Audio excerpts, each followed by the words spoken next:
नमस्कार, ये आकाशवाणी पटना है। अब आप अंशु अवस्थी से प्रादेशिक समाचार सुनिए। पहले मुख्य समाचार।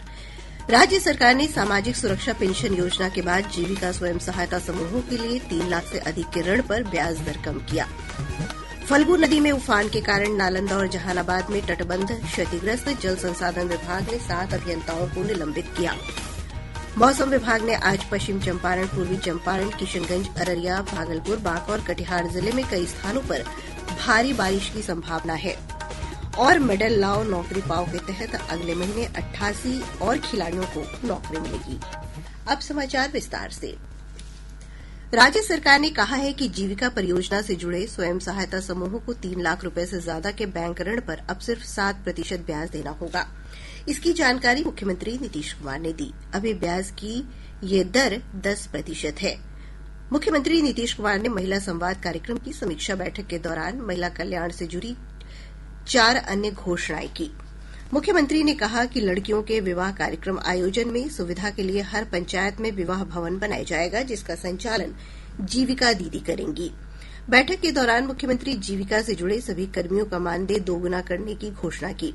उन्होंने कहा कि दीदी की रसोई का संचालन प्रखंड स्तर तक के सरकारी संस्थानों में किया जाएगा। मुख्यमंत्री ने कहा कि जाति आधारित गणना के आधार पर चिन्हित 94 लाख गरीब परिवारों को अब एक साथ पूरी रकम दी जाएगी। उन्होंने कहा कि आवश्यकता पड़ने पर 2 लाख रुपए की सहायता राशि में वृद्धि की जा सकती है। इससे पहले मुख्यमंत्री ने सामाजिक सुरक्षा योजनाओं से जुड़ी पेंशन योजनाओं में बढ़ोतरी की। सरकार ने वृद्धजनों, दिव्यांगजनों और विधवाओं के लिए सामाजिक सुरक्षा पेंशन की राशि में बढ़ोतरी की है। वर्तमान 400 रुपए की जगह अब पेंशन राशि के तौर पर 1100 रुपए दिए जाएंगे।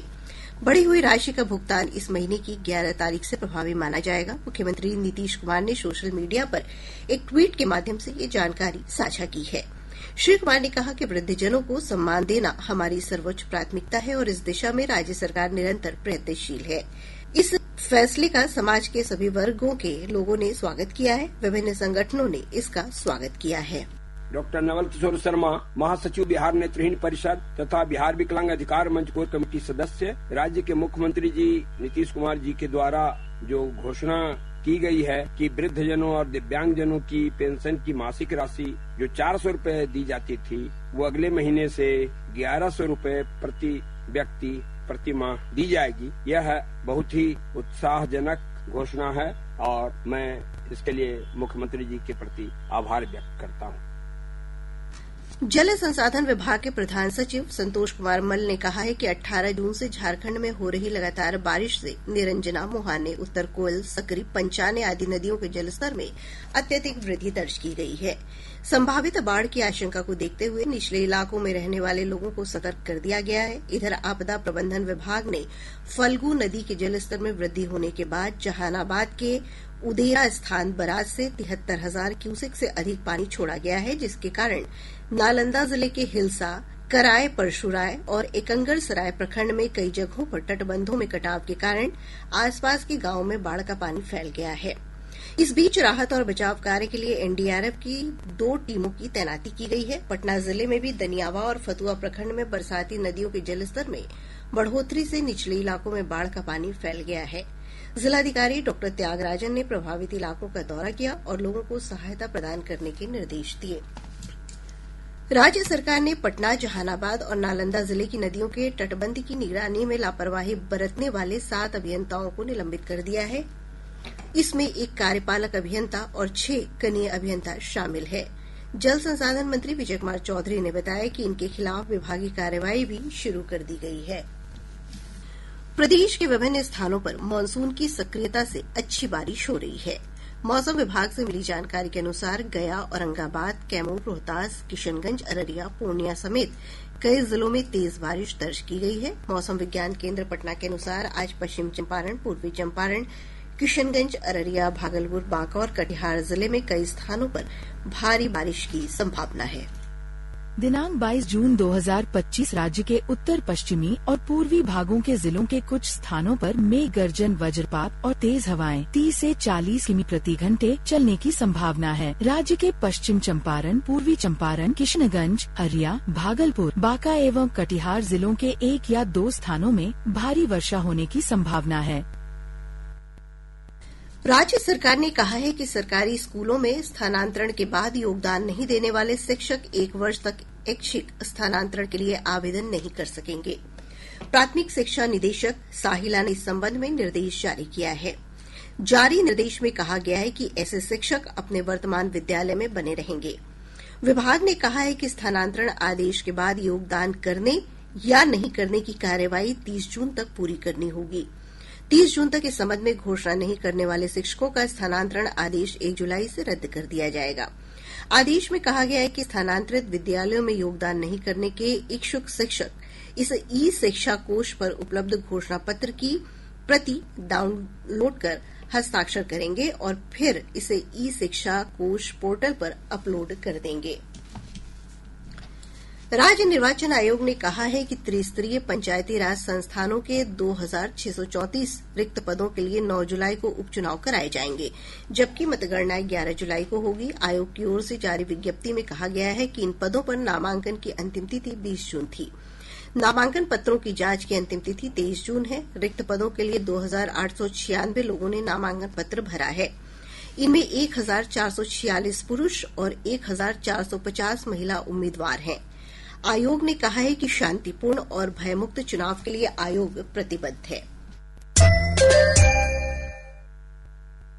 प्रादेशिक समाचार आप आकाशवाणी पटना से सुन रहे हैं। ताजा समाचारों के लिए आप हमारे एक्स हैंडल AIR_News_पटना पर जा सकते हैं। बिहार राज्य खेल प्राधिकरण के महानिदेशक सह मुख्य कार्यकारी अधिकारी रविन्द्रन शंकरन ने कहा है कि मेडल लाओ नौकरी पाओ योजना के तहत खिलाड़ियों को अच्छी नौकरियां प्राप्त हुई हैं। श्री रविन्द्रन ने आकाशवाणी समाचार से बातचीत में कहा कि राज्य की नई खेल नीति के तहत 71 एथलीट पिछले वर्ष नौकरी पाए हैं और इस साल 88 खिलाड़ी क्वालीफाई हुए हैं और उन्हें नौकरी दी जाएगी। पाओ ये स्कीम है माननीय मुख्यमंत्री जी श्री नीतीश कुमार जी के द्वारा लागू किया हुआ स्पोर्ट्स रिक्रूटमेंट पॉलिसी है। इस पॉलिसी के तहत जो बच्चे अंगीकारित खेलों में और प्रायोरिटी स्पोर्ट्स में नेशनल लेवल पर इंटरनेशनल लेवल पर मेडल जीत के आते हैं, उनको तुरंत 1-2 महीना के अंदर या मैक्सिमम 3 महीना के अंदर उनको सरकारी नौकरी देने का प्रावधान है। इस प्रावधान के तहत पिछले साल 71 एथलीट्स को नौकरी मिली है।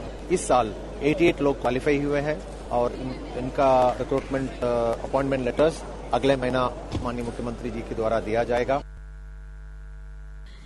पूर्व अंतर्राष्ट्रीय टेबल टेनिस खिलाड़ी अचंता शरद कमल ने कहा है कि पिछले 1 दशक में सरकार से खिलाड़ियों को मिलने वाला सहयोग हर स्तर पर बढ़ा है। इससे ओलंपिक, एशियन गेम्स और अन्य खेलों में देश का प्रदर्शन अच्छा हुआ है।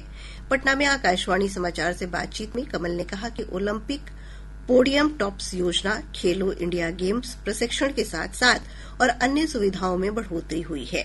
उन्होंने कहा कि प्रधानमंत्री नरेंद्र मोदी के नेतृत्व वाली सरकार के अलावा और राज्य सरकारों ने भी अच्छा काम किया है। उन्होंने बिहार, तमिलनाडु, गुजरात और अन्य सरकारों की तारीफ की। हम बचपन में खेलते थे, इतना सपोर्ट नहीं होती थी। 8 से 10 साल अगर आप देखते हैं तो स्पोर्ट का नक्शा ही बदल गया। वो बहुत बड़ा अंतर है और thanks to the government to make it more professional. उससे पहले जब हम स्पोर्ट्स खेलते थे किसी को समझ में नहीं आता था कि स्पोर्ट्स क्या होती है और सभी यही बोलते हैं कि अपना टाइम बर्बाद मत करना। और अभी ऐसे बदल गया है कि सभी बोल रहे हैं कि स्पोर्ट खेलो, देश के लिए मेडल जीतो और उसी में लगे रहो, कोशिश करो।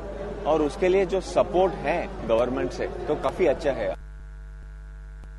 बिहार इंडस्ट्रीज एसोसिएशन की ओर से 27 से 29 जून तक बिहार रिन्यूएबल एनर्जी एक्सपो 2025 का आयोजन पटना में किया जा रहा है। बीआईए के सचिव अनिल कुमार सिन्हा ने बताया कि इस आयोजन का उद्देश्य सौर ऊर्जा को प्रदेश में बढ़ावा देने के लिए सभी संबंधित पक्षों को एक मंच पर लाना है।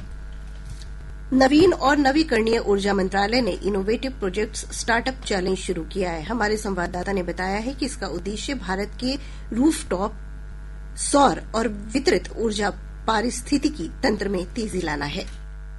स्टार्टअप चैलेंज नव प्रवर्तकों और स्टार्टअप से आवेदन आमंत्रित करता है जो 4 प्रमुख श्रेणियों सामर्थ्य, लचीलापन, समावेशिता और पर्यावरणीय स्थिरता पर ध्यान केंद्रित करता है। आवेदन स्टार्टअप इंडिया की वेबसाइट के माध्यम से जमा किए जा सकते हैं। इसकी अंतिम तिथि 20 अगस्त है। चयनित प्रवर्तक 2 करोड़ 30 लाख रुपए के कुल पुरस्कार पूल के लिए प्रतिस्पर्धा करेंगे। इसमें प्रथम पुरस्कार के लिए 1 करोड़ रुपए, दूसरे पुरस्कार के लिए 50 लाख, तीसरे पुरस्कार के लिए 30 लाख और 5 लाख रुपए के 10 सांत्वना पुरस्कार शामिल हैं। विजेताओं को इंक्यूबेशन सहायता, पायलट कार्यान्वयन के अवसर और डोमेन विशेषज्ञों और निवेशकों से मार्गदर्शन भी मिलेगा। अमन की रिपोर्ट के साथ समाचार कक्ष से प्रशांत कुमार।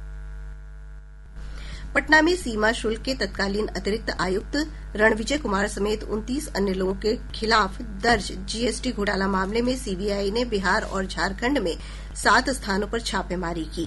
सीबीआई ने पटना, पूर्णिया, नालंदा और जमशेदपुर में अलग अलग स्थानों पर छापेमारी की। छापेमारी के दौरान 100 ग्राम सोने की 7 छड़ें और आपत्तिजनक दस्तावेज बरामद किए हैं। और अब जिलों से प्राप्त संक्षिप्त समाचार। शेखपुरा पुलिस ने शेखपुरा जमुई राष्ट्रीय राजमार्ग 333A पर एक टैंकर से 200 कार्टन शराब के साथ चालक और उपचालक को गिरफ्तार किया है। एसपी बलराम कुमार चौधरी ने बताया कि जब्त शराब का मूल्य लगभग 25 लाख रुपए है। सीतामढ़ी जिले के सुरसंड थाना क्षेत्र की पुलिस ने एक 4 पहिया वाहन से 1100 बोतल शराब के साथ 2 तस्करों को गिरफ्तार किया है। अब पटना से प्रकाशित प्रमुख समाचार पत्रों की सुर्खियां। आज की सभी समाचार पत्रों ने सामाजिक सुरक्षा पेंशन वृद्धि की खबर को प्रमुखता से प्रकाशित किया है। हिन्दुस्तान का शीर्षक है, सामाजिक सुरक्षा पेंशन 1100 रुपए प्रतिमाह, जीविका दीदियों को सस्ते ब्याज दर पर लोन मिलेगा, मानदेय भी दुगना। दैनिक जागरण ने चुनाव आयोग के फैसले पर उठे विवाद पर लिखा है, चुनावी वीडियो फुटेज 45 दिन में नष्ट करने पर मचा संग्राम। दैनिक भास्कर ने योग दिवस पर प्रधानमंत्री नरेंद्र मोदी के हवाले से लिखा है, अशांति से जूझ रही दुनिया के लिए योग पॉज बटन। प्रभात खबर ने अहमदाबाद विमान दुर्घटना पर सरकार के फैसले को सुर्खी बनाते हुए लिखा है, डीजीसीए सख्त, एयर इंडिया के 3 अधिकारियों को हटाने के निर्देश। राष्ट्रीय सहारा का शीर्षक है, ईरान के परमाणु अनुसंधान केंद्र पर इजरायल के हमले, 3 वरिष्ठ कमांडरों की मौत। आज अखबार लिखता है, विधायकों की खरीद फरोख्त मामले में ईओयू एक्टिव, इंजीनियर सुनील तलब। और अब अंत में मुख्य समाचार एक बार फिर। राज्य सरकार ने सामाजिक सुरक्षा पेंशन योजना के बाद जीविका स्वयं सहायता समूहों के लिए 3 लाख से अधिक के ऋण पर ब्याज दर कम किया। फल्गु नदी में उफान के कारण नालंदा और जहानाबाद में तटबंध क्षतिग्रस्त, जल संसाधन विभाग ने 7 अभियंताओं को निलंबित किया। मौसम विभाग ने आज पश्चिम चंपारण, पूर्वी चंपारण, किशनगंज, अररिया, भागलपुर, बांका और कटिहार जिले में कई स्थानों पर भारी बारिश की संभावना है। और मेडल लाओ नौकरी पाओ के तहत अगले महीने 88 और खिलाड़ियों को नौकरी मिलेगी। इसके साथ ही आकाशवाणी पटना से प्रसारित प्रादेशिक समाचार का ये अंक समाप्त हुआ। आकाशवाणी पटना से अगला समाचार बुलेटिन दोपहर 2 बजे प्रसारित किया जाएगा। नमस्कार।